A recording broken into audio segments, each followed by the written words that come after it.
this is an iHeart podcast. Guaranteed human. Our listeners love puzzles, paradoxes, and hidden patterns almost as much as we do. On TikTok, those fascinations come to life.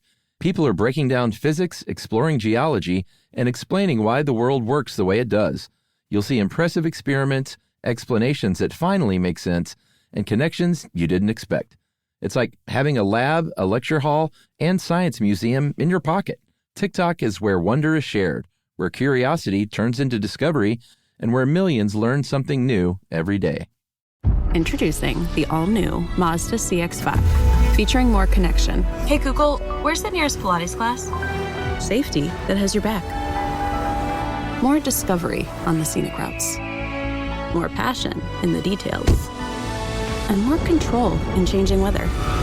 The all-new Mazda CX-5. More to move every side of you. See it in 5 films at MazdaUSA.com/5sides. Google is a trademark of Google LLC. Sequences shortened and simulated. Welcome to Stuff You Should Know, a production of iHeartRadio.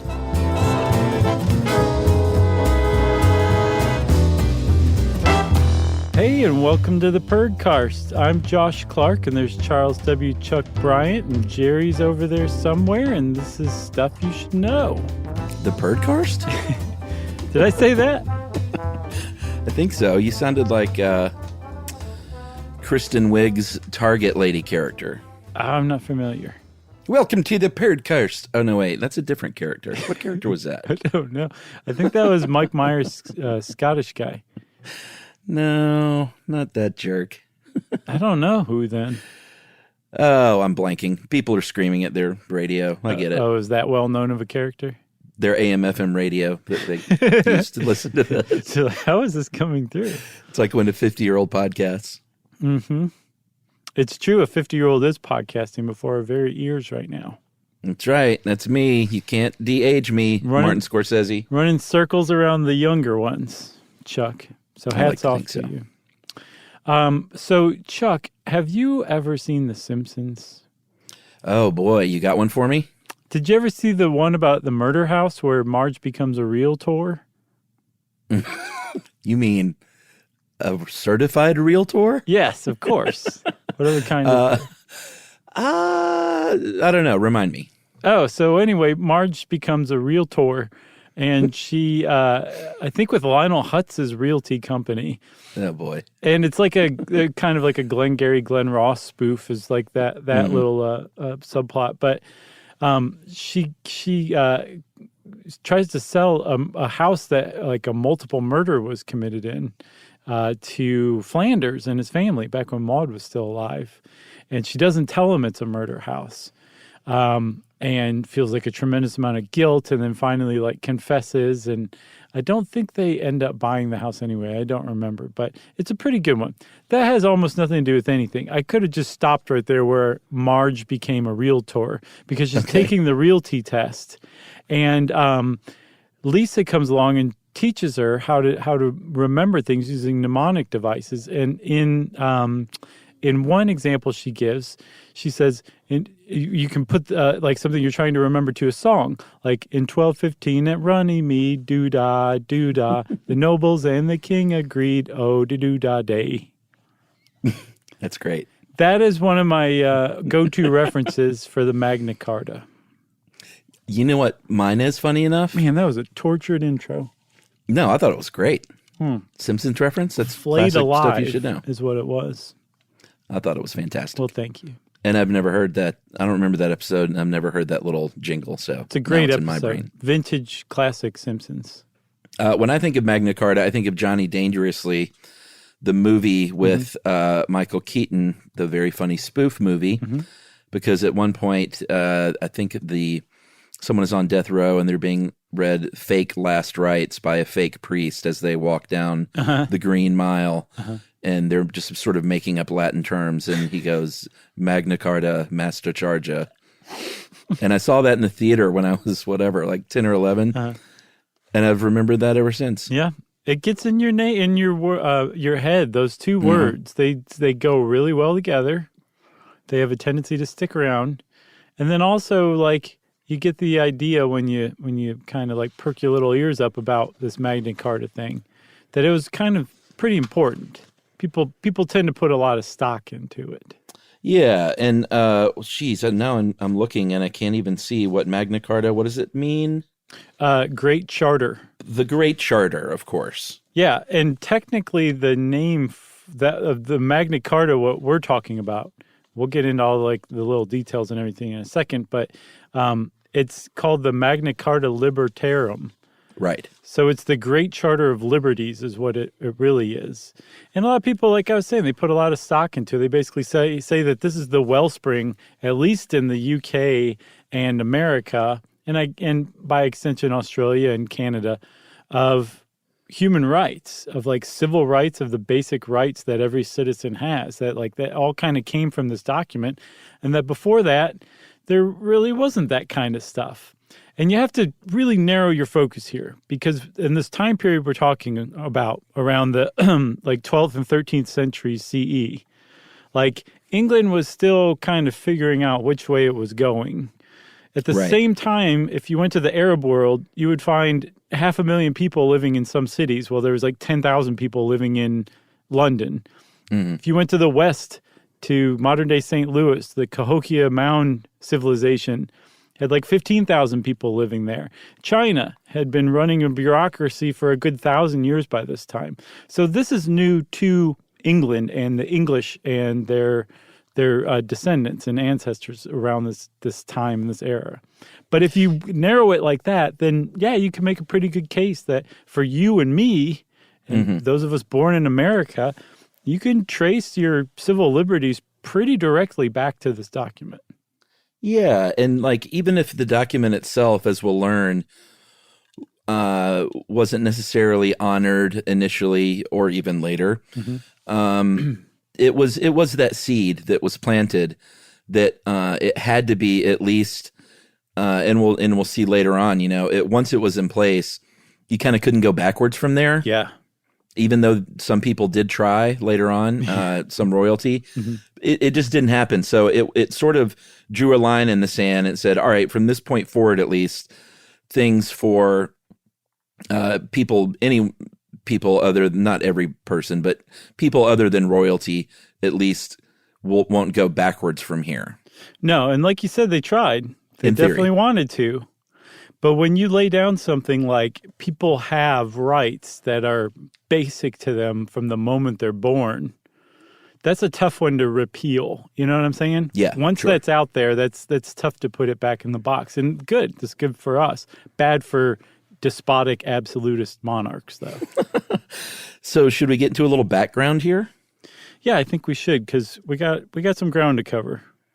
Yeah, so the Grabster helped us with this, and you could I love it. You can tell when our writers are really into something by sort of how much background they give us on stuff before they get to the stuff. Yeah, I think Ed was into it. I think he was wearing chainmail while he was writing this. He may have been, but Ed did a great job with the setup, and we have to point out that this was a time, like you said, where there was a king that ruled the land, and everyone had to do what the king said, basically. And then you had, you had people that ruled over smaller fiefdoms throughout the land, but they still answered to the king. But they had their subjects as well.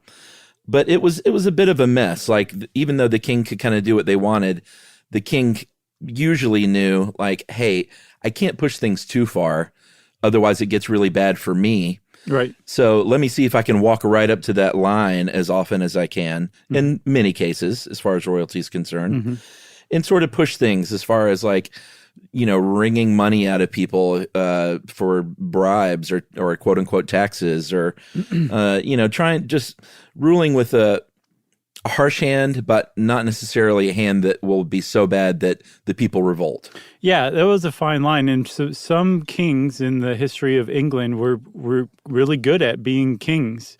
I get the impression that the more land you conquered in the name of England, the more people you brought under your rule, the happier you could keep the barons, the people who own the land that kind of all collectively made up your kingdom, the better off you were. But yeah, you still were going to need money to run things, so you're going to have to extract that stuff. So you had to just push it just as far as you could. That was a good king. There were also plenty of bad kings who would go way past the line. And they could be allowed to do that because in England, kings were divinely decreed by God. Their authority was derived directly from God. So whatever they did, no matter how unhappy that made you, God said it, so this king is allowed to do it. In practice, that didn't actually work out all the time. It's not like the barons were like, "What are you going to do?" God said, Right. But there was still kind of that air, that aura around it, and at the very least, even if you didn't buy into that directly, that was the custom and had been for a really long time, and that's hard to buck. So you had good kings who still went up the line. You had bad kings who crossed the line, and when you put it all together, more often than not, that line was being really kind of made to feel claustrophobic. And so the barons would be unhappy, and they were the ones with the power. So if you pushed the barons too far, they would push back, and then you would end up with things like written laws and customs and decrees that said the king won't do this anymore. Right. And there's also a third group in there of kings that just weren't very good at their job. Yeah. I think history often, they often overlook sheer incompetence in favor of, this person did all these great things or this person was an evil tyrant. Mm-hmm. And some of them just weren't too good at it. Yeah. The day-to-day. The Franklin Pierces of the English king lineage. So we'll skip up to Henry the First. In 1100 created the Charter of Liberties. And this was sort of, if the Magna Carta was the seed of liberty for people like you and me later, the Charter of Liberties may have been the pre-seed to that seed, in a way, because it was the first kind of official thing that limited the king's power just a bit. And in this case, there were other things, but it did limit the king's power to appoint church offices, guaranteed that any inheritances would be carried forth, and there were no bribes necessary. So just sort of cleaned up the act of the royals in the sort of smallest of ways. Yeah, because before it was you could, if you were the king, you could be yeah, I don't care. Give me some money if you want to be legally married, or give me some money if you want to be promoted in your church ranking. You could just extract money for anything. And so this is the first time where it was kind of okay, we won't do that. We won't keep pushing things like you were saying. It just kind of cleaned up the monarchy and limited their ability. And it was kind of a big thing. And again, that came out of a bad king. That was Henry the First, who had to clean up the mess left by his successor or his predecessor, William II, his brother, who'd been a bad king, had overtaxed, had overstepped the boundaries, and now there had to be some sort of document created to say we won't do that again. This is where laws came from in England, people overstepping bounds and being pushed back on. Right, or the king just arbitrarily deciding things. Yeah. So Henry I dies, succeeded by Stephen I. And this one was a little dicey because Stephen I's ascension to the throne was contested and resulted in a civil war called the Anarchy. And the Anarchy was a mess. It was a pretty brutal, lawless time. And Stephen, I think, he wasn't around too long, but he was quickly followed by Henry II, who ruled for about 35 years. Yeah. I think right at 35 years. And this was at the end of the Anarchy, but Henry II comes in and basically says, all right, the royals are back, baby. And there are going to be a bunch of reforms here. We're going to centralize our power. Things have gotten out of hand with this anarchy. And it's all under my control now. And in a way, it was good and bad. It's never great when someone assumes his absolute authority. Right. But it's also better just to have a more structured, codified system than all these weird, arbitrary laws that were kind of all over the place and scattered about before. Exactly, yeah. So, and one of the reasons why Henry II did that is because he was very much into adventurism. He would go out of England and try to conquer more lands, and that was his big thing. Parasailing, that was his thing. Yeah. So he needed some structure that he could set in place that didn't require him to be there all the time to oversee it. And some of that actually kind of benefited people. In part because, like you said, it wasn't arbitrary anymore. And there were some real reforms. Like he set up a panel of judges that would go around and basically carry out criminal trials rather than just people getting away with crimes or maybe being subject to mob justice. They were trying to apply some sort of actual justice to it. You could now, if you were a serf or a peasant, you could complain to the king and go over the lord of the manor that you worked on's head if he was mistreating you. That was brand new. And so there was some good things that were set in place by Henry II. He wasn't some benevolent guy or anything like that, but he did leave that legacy, and it was a big deal. A lot of people point to his code as the beginning of English common law. Yeah, he was not a great guy. He was in fact a pretty brutal person on the battlefield, and he would brutal leader. He would, and he did a good job leading on the battlefield, and he loved going to war. But he would cut the feet off or the genitals from his enemies. He would, lock people in the dungeons. He was known supposedly for gouging out the eyes of a young messenger boy one time who delivered bad news. So he wasn't some great guy, and he was also he had to finance all of these travails in wars all over the place, and that cost a lot of money. So a lot of what he did when he brought all this under his order was made a lot of money and raised a lot of revenue, and was kind of just squeezing every last bit he could out of these landowners. Again, with those kind of fees like you were talking about, hey, if you're a widow and you want to remarry, pay me. Right. If you want to inherit some land or a title, pay me. Yeah. Maybe you can even bribe me. I'm open to that. Right, which is arbitrary in and of itself, because the person doesn't necessarily deserve whatever it is they're bribing the king for in exchange for, and that's not good. It's also in direct violation of the Charter of Liberties that Henry I had laid out. And now that now that had been established by Henry I, the nobility could point to that and be like, you're not honoring this stuff. This is something we can hold your feet to the flames over. It didn't necessarily work with Henry II because he was such a strong king, but it was something that they could point to and they could say, this is wrong and here's why. Yeah, and there's something I meant to point out at the beginning that I'll bring up here that's really kind of integral to how all of this worked back then. Is it was sort of a three-way dance between nobility, these really wealthy, influential barons, and then the church. And those are the three big pieces of the puzzle that everyone kind of had to be happy among that group to a certain degree, or there were big problems. And it was always sort of that dance with the royalty to sort of make sure that they were extracting money from the barons, but they didn't want to make them too unhappy because they said they would revolt. But you also had to satisfy the church, which technically was a separate entity, which we'll get to in a minute. But the push and pull among these three groups was really a pretty key thing to how everything operated back then. Yeah. That was an excellent point, because the church was like a state unto itself, right? It could make its own money. And this was at a time when the prevailing economic theory was that there was a finite amount of money in the world. So when you were extracting money from the barons, whether you were the church or whether you were the king, that really hurt more than it does paying taxes today, because there's this idea that that was it. There's a zero-sum game. Everybody was taking and exchanging from the same pot. So yeah, if you could kind of balance all those three together, you had a pretty stable monarchy. But more often than not, it was, like we were saying, people kind of push things over the edge.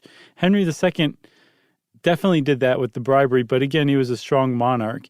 And then he was succeeded by a couple of people that are kind of studies in contrast as far as kings of England go, don't you think? Yeah, maybe let's take a break. That's a great cliffhanger. Okay. Who could these two people be? Laurel and Hardy? C.C. DeVille. Could it be the Hardy Boys? Which, like with Parker Stevenson and what's his other name? I bet you that's who it is. The other guy. Poor other guy. Learning stuff with Joshua and Charles. Stuff you should know.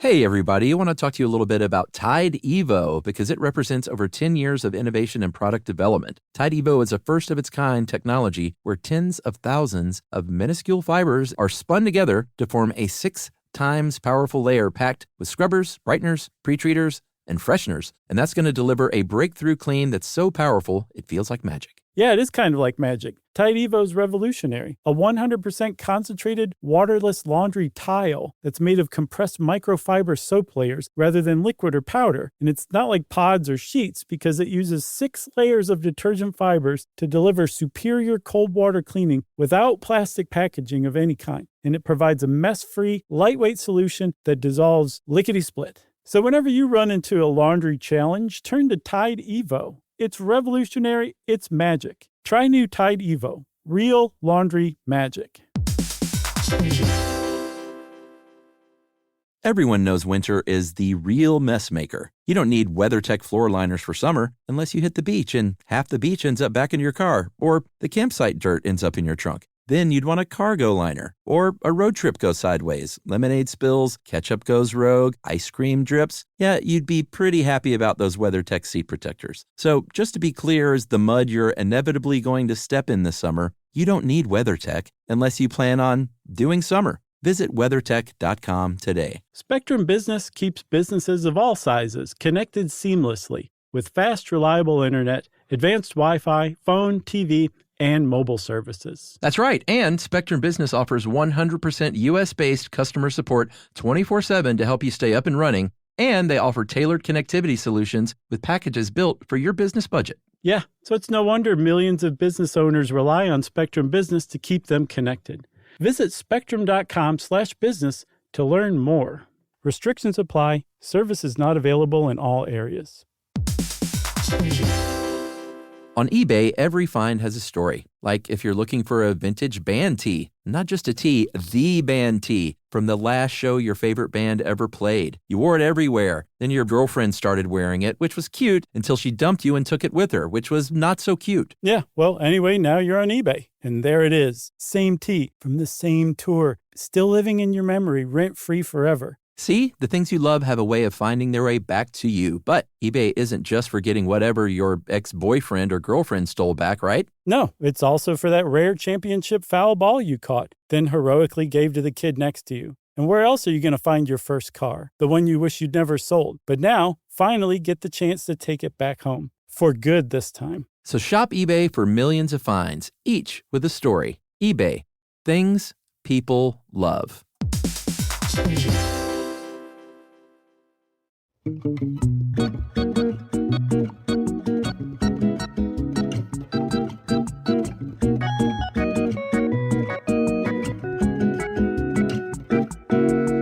Learning stuff with Joshua and Charles. Stuff you should know.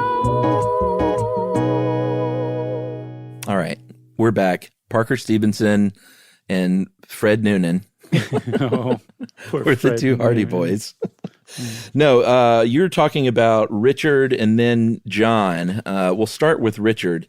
Henry II died, and his son Richard the Lionhearted inherited the throne, and he was beloved. And he did a lot of crusades as well and had a lot of great military successes and, had to spend a lot of money to do so, of course. Right. But he died unexpectedly, and then Henry II, his dad was Henry II. His son John took over the throne. And remember when I mentioned earlier that some people just were not good at their job? Yes. This was John. He was just not good at being a politician, not good at being a king, not good at getting along with the barons in the church. He was just not cut out for it. Yeah, and he's the main bad guy. I think I wondered if Richard III was the main bad guy or the king in the Robin Hood legend. It's King John. Oh, is it really? Yeah, because I remember Richard the Okay. Lionheart is like off fighting the Crusades, and King John's running the show in a mean and incompetent way. That's who Robin Hood's fighting, and the Sheriff of Nottingham. But in real life, John was he was not meant to be a king. You know, he was Richard's brother. He was the younger brother. And Henry II, their father, he didn't even name John after a king. And he didn't give him any land. So there was no area for him to rule. He was sent off to like study with scholars. That's what he was supposed to be. So he was never bred to be a king, and he wasn't a very good one regardless, because of that or just naturally. But his first nickname among the nobility was John Lackland, because he didn't have any Really? land. Yeah. Because he lacked land? It must have really burned him, you know? That's pretty funny. But he was terrible. But more to the point, like, not only was he like bad with money and like he was a despot in a lot of ways too, he lost land. Remember I said the kings that were most beloved were the ones that like added to the kingdom? Sure. The ones that were the most despised were the ones who lost land from the kingdom. And that was what John did almost out of the gate. Yeah, he was losing land to King Philip II of France. And, Ed points out, and it's important to know here that, England and France back then it's not like it is today. Like, they were very intertwined. England held a lot of land in the north of France, and they were constantly kind of going back and forth about like winning and taking land from one another. Mm-hmm. So it's you got to have to kind of deprogram yourself from how you think of those two countries today to think about how it was back then. So he was losing land to King Philip II, and Philip liked John's cousin, Arthur of Brittany, and he had a competing claim to the throne. So Philip was in Arthur's court, and, John just wasn't doing a good job. He was blowing through money, which meant he had to get more money out of the barons than even his predecessors did. That's right. And he was not winning land with this money. So he was just going down the tubes fast. Yeah. And one thing I saw, Chuck, I just want to mention, the English were so intertwined with the French at the time that these kings that we're talking about, Henry II, Richard the Lionhearted, John Lackland, they all spoke French. Isn't that interesting? Yeah. The English kings spoke French at the time. Oh, sure. Like when you if you look at any of the old movies that are historically accurate, mm-hmm. it's really hard to make sense of any of it when like people from France are sending their daughter to England to marry into it's really confusing. And I don't know if it's about the family lines, but it is super confusing. Like like Catherine the Great. Mm-hmm. And some of this comes from watching TV, I'll admit. Yeah. But that TV show, The Great, is really good because I think, wasn't Catherine the Great Russian? Yes. Or she was married off to the Russians. I'm not sure if she was a born Russian. I don't know. It's all just very confusing. Oh, yeah. But I mean, that was a really good way to consolidate power and to gain even more land, would be to marry like another royal family and just put your stuff together. Make yourselves even harder to I might have gotten that all wrong, by the way, but it was off the dome, as the kids say. Hey, that's all right, man. Off the dome is pretty great. All right, so John is, I talked about the sort of three-pronged thing. John is not doing well. He is ticking off the barons because he's having to squeeze more money out of them. Mm-hmm. So it's like, oh, well, surely he at least did okay with the church, right? No. To keep that stool stable. Not true at all. Pope Innocent III was in charge at the time, and he appointed a new bishop of Canterbury named Stephen Langton, who would turn out to be a big thorn in John's side. John did not want Langton, mm-hmm. and so he got mad and basically took his ball and went home. He took control of Canterbury, all the church's possessions, and said, Langton, you can't even come in the country. Yeah. And so Innocent III said, oh, yeah? You know what? I'm going to issue a papal decree that basically all church services in England aren't valid anymore, and you can't hold them. And, if it was you and me, we'd be like, sweet, we don't have to go to church anymore. Right. But it wasn't like that back then. It was a really big deal Ed said this was like dropping an ecclesiastical nuclear bomb onto Britain, and that's kind of true. Yeah, because also the church was a huge employer in England at the time too. So now all the people who work in the church's jobs are like, well, are we valid? What's going on here? Or, do we have the same protections that we used to? It was a big, big deal. And yeah, for all intents and purposes, England under King John was at war with the church under Innocent III. And it stayed that way for a little while.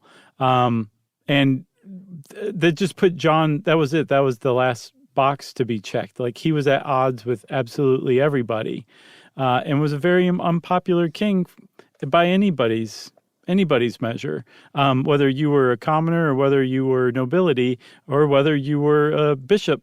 You did not like King John very much. And then add to that the guy that Innocent III appointed to the Archbishop of Canterbury, and this is also, by the way, after the last Archbishop of Canterbury, Thomas Becket, had been murdered at the behest of John's father, Henry II. Murdered brutally, too. I read a first-person account of it. It's one of the more ghastly murders I've ever heard. But the guy who came in, Stephen Langton, he was like a progressive. He was basically writing about things that question the divine authority of the monarchy, how some people, or not some people, but people had some natural rights, like all people had some natural rights that even a king couldn't violate, like really progressive stuff. And this guy's coming into England at a time when it has one of its weakest kings in its history, and it basically set the stage for the Magna Carta to kind of be written. Full stop. What else did you want me to add? Could I have dressed it up more? Put a little fruit on its head? No, just your voice went up, so I thought there was more. That's fine. I was using Upspeak. Upspeak. So you might be asking yourself, like, kind of what's the big deal? Because things were a mess at various points in history, and there were revolts before, and there was unrest before between the church and the royals. And it was like, why was this the big one that kind of made everything change? And there are a few reasons for this. One of which, I talked about France and England being so intertwined. John lost land, but he lost Normandy, which was a really big deal. The Normans, England had a lot of land in northern France, like I said earlier, since William the Conqueror got control of Normandy at the Battle of Hastings. And the Normans were a tight group, and they were very influential in England. And then when John lost Normandy, it was more than just losing land. It was a big deal. Yeah, they started calling him John Soft Sword after that. Did they really? Yeah, that was his second nickname. John Was there a Lackland and third? John Soft Sword. The church at the time, like we said, was separate, and so they had their own set of laws. Even they didn't have to. They had their ecclesiastical laws. So if a church official ran afoul, they were, they could say, no, the king isn't going to declare judgment on you. You come over here with us. We have our church law. It's probably not as stiff, to be honest. And basically John said, forget that tradition. You guys are under my rule and my decrees. And again, this just sent him further down the toilet. Yeah. And then, like I was saying, there were no toilets back then, though, to be clear. Into the privy. The bedpan. Yes. And then add to that also that the just the way that people thought about the monarch, like thanks to people like Stephen Langton, the new Archbishop of Canterbury, and the fact that the Henry I's document of liberties, Charter of Liberties, had already been established. Like, just people were just thinking about things differently, and all of this stuff kind of came together at this vortex, and there was a point where finally John was like, okay, at the very least I need to be in with the Pope, and basically knelt before the Pope and said England is a vassal state to the church again, which is a big deal. But it put John and England back in Pope Innocent III's good graces, and they were fine again. But that did nothing to help the barons. And as a matter of fact, the barons were just as put upon as before but now John was even more emboldened by having the full support of the Pope again. And so the barons said, you know what, forget this. Enough of this. It's 1214 and it's time for some change. So they actually cobbled together a fighting force and took London by force. They stormed it and occupied London in open rebellion against King John. It's only 10,000 people, though. Yes, that's true. It really was, which is funny. Kidding. Well, it's funny to think of now. I mean, like 10,000 people living in London, but that's just the way it was at the time. So, yeah, you and I could probably take London with 10,000 people, but it's still significant to mention. Yeah, and our smartphones. That's all we need. Yeah, look at and this. And a boomstick. Huh? Have you ever seen a dog say, I love you? Well, I've got a video of it. That's right. Oh, my God, they're bowing. So, yeah, it wasn't a civil war, but it was a big deal. It was an open rebellion. John knew this was not a good thing. So in 1215, he said, all right, I got to make peace with these people, too. So let's get together. We'll get that Langton guy that I didn't like at all. This shows you how much I'm coming with my hat in hand. Yeah, really. He can act as the mediator. The baron said, here's what we want. We'll call it the Article of Barons, and handed that to Langton. Mm-hmm. And Langton said, all right, I got to whip this into something that John is going to actually live with. And so he drafted this initial document, which included a lot of the stuff from the Charter of Liberties that dealt with a lot of this, the laws that were sort of on the books, but also had some big ideas, like you were talking about just general rights at birth of humans. And they met, ask Lisa Simpson where they met. Where? Runnymede, 1215 when? At Runnymede. June 19th, 1215. Mm-hmm. And they signed over fealty to John, and they made copies of this thing, applied that royal seal on it. And that was it. It was the Magna Carta, even though they didn't call it the Magna Carta yet. No. And I was like, why Runnymede? It turns out there's actually a few reasons why Runnymede. It had a history of being an ancient kind of council meeting spot. Okay. It was also nice place.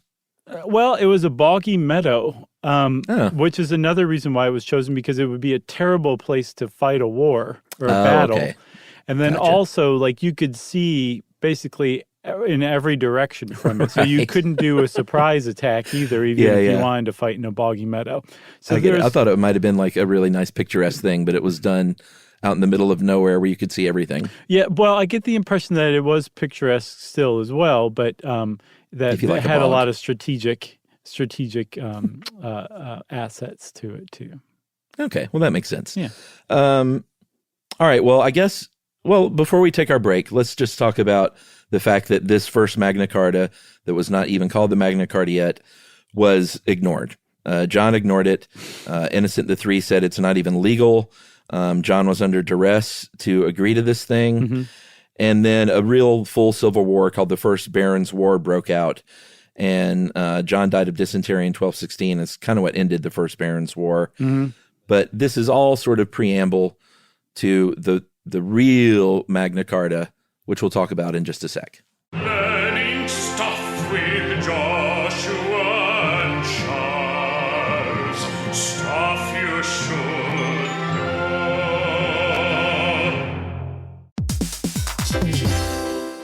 Hey, everybody. I want to talk to you a little bit about Tide Evo, because it represents over 10 years of innovation and product development. Tide Evo is a first-of-its-kind technology where tens of thousands of minuscule fibers are spun together to form a 6 times powerful layer packed with scrubbers, brighteners, pre-treaters, and fresheners. And that's going to deliver a breakthrough clean that's so powerful, it feels like magic. Yeah, it is kind of like magic. Tide Evo is revolutionary. A 100% concentrated, waterless laundry tile that's made of compressed microfiber soap layers rather than liquid or powder. And it's not like pods or sheets, because it uses 6 layers of detergent fibers to deliver superior cold water cleaning without plastic packaging of any kind. And it provides a mess-free, lightweight solution that dissolves lickety-split. So whenever you run into a laundry challenge, turn to Tide Evo. It's revolutionary. It's magic. Try new Tide Evo. Real laundry magic. Everyone knows winter is the real mess maker. You don't need WeatherTech floor liners for summer unless you hit the beach and half the beach ends up back in your car, or the campsite dirt ends up in your trunk. Then you'd want a cargo liner, or a road trip goes sideways, lemonade spills, ketchup goes rogue, ice cream drips. Yeah, you'd be pretty happy about those WeatherTech seat protectors. So just to be clear, as the mud you're inevitably going to step in this summer, you don't need WeatherTech unless you plan on doing summer. Visit WeatherTech.com today. Spectrum Business keeps businesses of all sizes connected seamlessly with fast, reliable internet, advanced Wi-Fi, phone, TV, and mobile services. That's right. And Spectrum Business offers 100% U.S.-based customer support 24/7 to help you stay up and running. And they offer tailored connectivity solutions with packages built for your business budget. Yeah, so it's no wonder millions of business owners rely on Spectrum Business to keep them connected. Visit spectrum.com/business to learn more. Restrictions apply. Services not available in all areas. On eBay, every find has a story. Like if you're looking for a vintage band tee, not just a tee, the band tee from the last show your favorite band ever played. You wore it everywhere. Then your girlfriend started wearing it, which was cute, until she dumped you and took it with her, which was not so cute. Yeah, well, anyway, now you're on eBay. And there it is. Same tee from the same tour. Still living in your memory, rent-free forever. See, the things you love have a way of finding their way back to you. But eBay isn't just for getting whatever your ex-boyfriend or girlfriend stole back, right? No, it's also for that rare championship foul ball you caught, then heroically gave to the kid next to you. And where else are you going to find your first car? The one you wish you'd never sold. But now, finally get the chance to take it back home. For good this time. So shop eBay for millions of finds, each with a story. eBay. Things people love.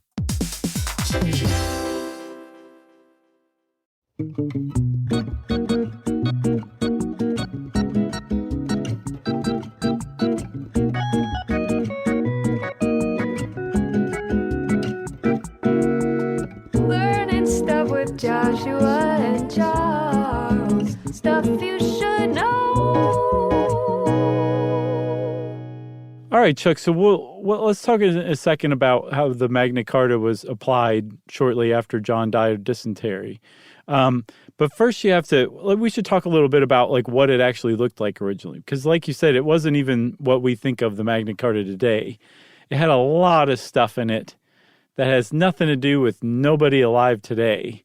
Mm. There was like basically the king's strong arm guy who went around and like extracted money and tortured nobles if they didn't pay up.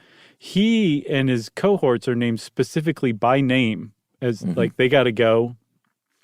There was stuff about, if you were a widow, you didn't have to marry immediately. But if you did end up wanting to get married later, you still had to go to the king. There was about like land inheritance, all sorts of stuff like that really would have mattered to a baron, a noble person, a nobleman or woman in England at the time. There were concessions. But then, like you said, there were big ideas too. But if you were like the average peasant working the land, a serf, working the land in the feudal system in England at the time, you could not have made heads or tails of this. Because number one, it was written in abbreviated Latin. Yeah. Which would have made it very hard to understand. But then number two, it was also written as one long, I think about 3,100 word paragraph. Yeah. That I don't even think had punctuation in it either. It was written like it was, by a madman. Yeah. It's like written on a big long roll of toilet paper. Right, exactly. And that was rolled up. Yeah. It is now, like if you read the Magna Carta now, it is separated into different clauses. Yeah. But this was not the case at first. This happened years later. Who was the historian? I think it was William Blackstone in the late 18th century. Yeah, basically said like, I got to organize this thing. Like, this is going to, we can't put this thing in museums. It's embarrassing. Yeah. Like people got to be able to make heads or tails of this. So that happened later on. At first it was, like you said, just this big long scrawl. Mm-hmm. And there wasn't just one of them. It's not like you can go to, if you go to see the Declaration of Independence and at the archives in D.C., like that's the one. That's the master copy. That's the master charja. The master copy. That's right. There were 13 known copies in 1215 of the Magna Carta. Mm-hmm. And there wasn't, it's not like they had one and then they ran it through the Xerox machine. They wrote it down 13 times. Right. They're all originals, I guess. Maybe it's wrong to say there isn't an original when there are 13 originals. Right. There's not a sole original. 4 of these have survived, and there are little variations because they were written by hand and transcribed, but nothing that like cancels anything out. It's just sort of, how somebody might transcribe something. And they're all considered for like legit, correct originals. I think 2 of them are at the British Library of London, one at Salisbury Cathedral, and then one at Lincoln Castle. Yes. And then if you go research how many Magna Carta copies are there today, you'll find that there's a lot more than 4. And here you start to get into just how muddied the history of the Magna Carta is. Because like you said, when they first wrote this Magna Carta, it wasn't exactly like what we think of Magna Carta today. It had a lot more provisions in it that had to do with the forest. And there were so many things, rules and regulations about how to treat the forest, how you can act in the forest. If you live in the forest, who do you go, claim a grievance to, that kind of stuff. That a separate charter of the forest was created. Like those were basically moved out. And then the document became the Magna Carta that we understand it today. Right. And that was, I think, in 1217 when that finally happened. Yeah, 1217, the Charters of the Forest was moved out. And then little by little, this document kept getting like adjusted, added to. As a new king came along, they would basically be like, I love the Magna Carta. I'm going to adhere to it. And slowly but surely over the next couple decades, it became accepted and respected as the law of the land in England. Like it was a lot more than just concessions to end the civil war of the War of the Barons. It became established law in England. Yeah, and just those words are very, like, it's easy now to sort of not think too much about what law of the land means. But back then, that was a very big deal in that this was the first time that laws came about that weren't directly from the king. It wasn't royalty just saying, here's how everything is, everybody, fall in line. It was the people, and albeit it was, if you were a baron, you had a lot of money and you had a lot of political sway. It's not like these were the serfs, slinging hay in the hay fields that had any kind of input. So we do need to point that out, but they were not royalty. So it was a big deal for the very first time. Actual subjects of the king were weighing in and successfully weighing in on what the law should be. Yeah, and there were like the seeds to things that would become really important later, like the idea that a council of barons, I think 25 barons, could basically hold the king to account. And it was like the seed that eventually grew into the parliament. There was another one. There were some other really big ones in there that over time, one of the things that happened over time, I guess, Chuck, is it got extended to everybody in England, not just what they called freemen, which were landed nobility. It got extended to everybody in England, at least by 1297, when it was encoded into law in England. At the latest, by like the 1400s, the 15th century, it became just commonly understood that like those rights, those laws in the Magna Carta applied to everybody in England. Yeah, I mean, it was like this sacred document. And again, when you kind of had no choice when you came in there as a new king. You may try and alter and change some things, but you couldn't refute the Magna Carta at that point. It became too important, even if other laws superseded it later on to the point where its actual laws in the Magna Carta were rendered useless in a lot of circumstances. It was a symbol. And it had this, like Ed said, it had this really powerful aura about it because it was the first laws not decreed directly from the king's voice. So you couldn't go back anymore. You could only move forward, even if it was by tiny increments. We're talking about, the 1400s. This is a long time ago, and it's going to take a long time. And Ed points out that like humanity has always been creeping toward more rights for more people. Yeah. Even if it's very slow and very clumsy at times. And the Magna Carta was sort of the foundation on what a lot of the modern rights that we have sort of lay. Yeah, like there's a couple that are actually still in English law. Part of one, the first clause, which gives freedom to the church. Number 13, which basically says that towns and municipalities have the ability to decide their own matters, like electing a mayor, that kind of stuff. Right. And then the big ones, the two big ones that were really huge when they were codified in the Magna Carta back in 1215 was Clause 39, which basically says that you cannot be just thrown in prison. You can't be exiled. You can't have your land taken away. None of those things can happen to you unless it's through the lawful judgment of your peers or the law of the land. Yeah, so big one. Took away the king's arbitrary ability to throw somebody in the dungeon until they starved to death because they didn't pay him some bribe that he wanted.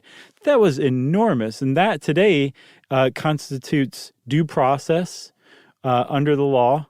And then also habeas corpus, where you can't just like put someone in prison for no reason or never giving a reason.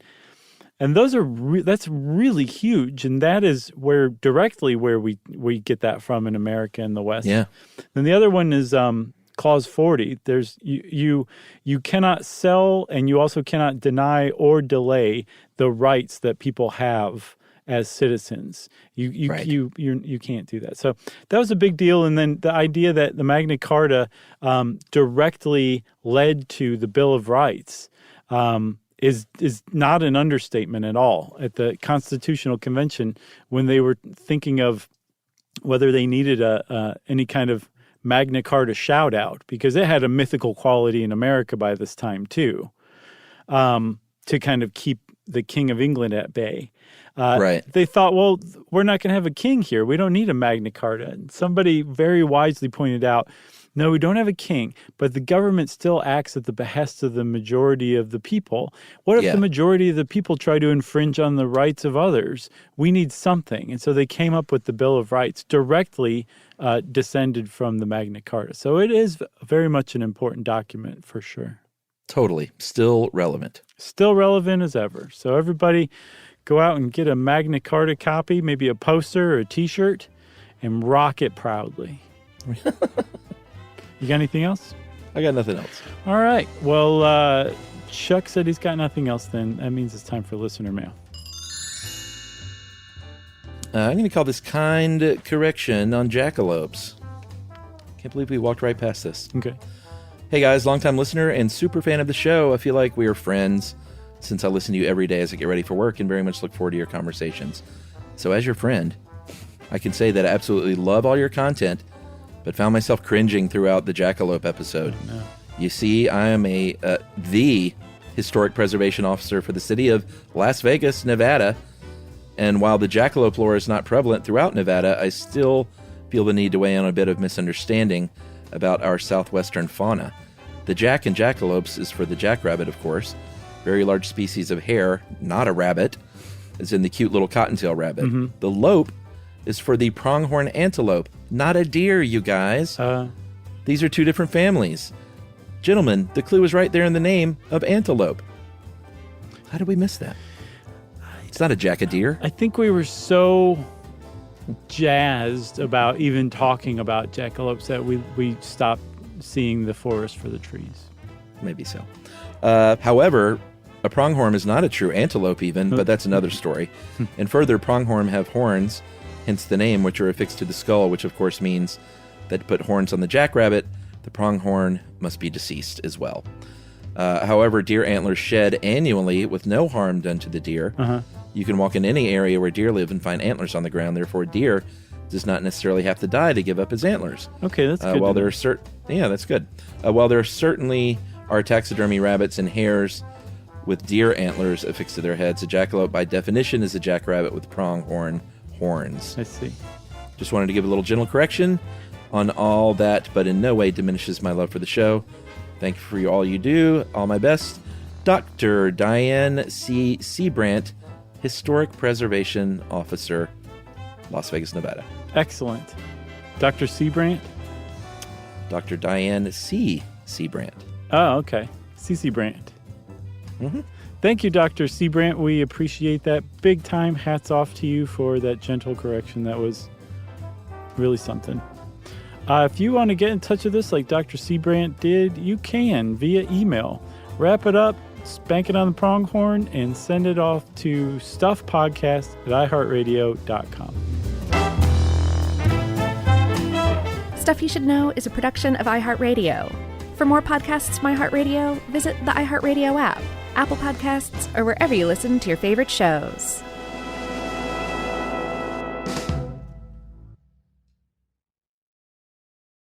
Service opens doors, and at American Military University, it can open doors for the whole family.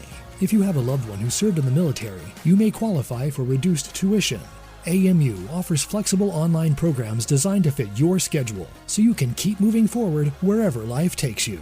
Learn more at amu.apus.edu/military. Open doors to the future for you and your family with the help of American Military University. Everyone knows winter is the real mess maker. You don't need WeatherTech floor liners for summer unless you hit the beach and half the beach ends up back in your car, or the campsite dirt ends up in your trunk. Then you'd want a cargo liner, or a road trip goes sideways, lemonade spills, ketchup goes rogue, ice cream drips. Yeah, you'd be pretty happy about those WeatherTech seat protectors. So just to be clear, as the mud you're inevitably going to step in this summer, you don't need WeatherTech unless you plan on doing summer. Visit WeatherTech.com today. When it comes to small business, people want to talk to people, not bots, not voicemail. Your customers or clients want a real human connection, and that's exactly what they get with Ruby. Ruby is the virtual receptionist company that takes care of your callers when you're unavailable, in the middle of something, or just don't want to pick up. They can answer, screen, and transfer calls, as well as take messages, collect payments, book appointments, and more. All while saving you time and making the people you serve feel special. It's available 24/7, 365 days a year, and is 100% based in the U.S. See how it works at ruby.com, or better yet, give them a call at 844-900-RUBY. The next time you end up with something on your shirt, don't turn to your usual detergent. Check out Tide Evo. Tide Evo represents over 10 years of innovation in product development. It's a revolutionary 100% concentrated waterless laundry tile made of compressed microfiber soap layers rather than liquid or powder. It's not pods and it's not sheets. It uses 6 layers of detergent fibers to deliver superior cold water cleaning without plastic packaging. It's mess-free, lightweight, and dissolves quickly. Try new Tide Evo. Real laundry magic. This is an iHeart podcast. Guaranteed human.